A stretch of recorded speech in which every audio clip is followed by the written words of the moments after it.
I became president of the United States and was the best president ever for Israel and for the Jewish people by far. Nobody was close. I gave them Golan Heights. I gave them the Abraham Accords. I recognized the capital of Israel and opened the embassy in Jerusalem. And most importantly of all, I terminated the Iran nuclear deal, which was the worst deal ever made in the history of Israel, in the history of the Middle East. I was there 4 years, gave them billions and billions of dollars. I was the best friend Israel ever had. And still in 2020, now I've done all these things, so now Jewish people have no excuse. I got 29%. I went from 25 to 29%. Think of that. Honestly, you didn't treat yourselves well. You didn't. It was a terrible thing.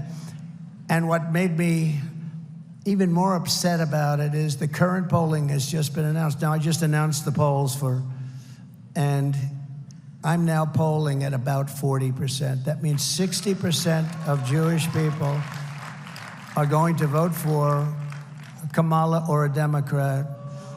And honestly, you ought to have your heads examined. You ought to have your heads examined.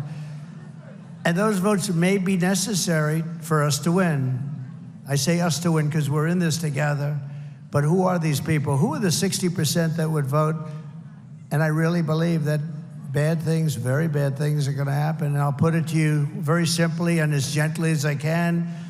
I wasn't treated properly by the voters who happen to be Jewish. I don't know, do they know what the hell is happening? If I don't win this election, and the Jewish people would really have a lot to do with that if that happens, because at 40%, that means 60% of the people are voting for the enemy. Israel, in my opinion, will cease to exist within 2 years, and I believe I'm 100% right. You know, there's a hat that comes out, Trump was right about everything, and I believe I'm right. And that's a hell of a thing to say, but I believe I'm right. If I do win, Israel will be safe and secure, and we will stop the toxic poison of anti-Semitism from spreading here. All over America, it's spreading. It's spreading like it's never spread before. I've never seen anything like it. I really believe it would be obliteration, and it'll happen quickly, too. It's very close to happening. With your vote, we will reject anti-Semitism in our schools, reject it in our foreign policy. We will reject it in our immigration system. But all of that starts with rejecting Kamala Harris at the ballot box.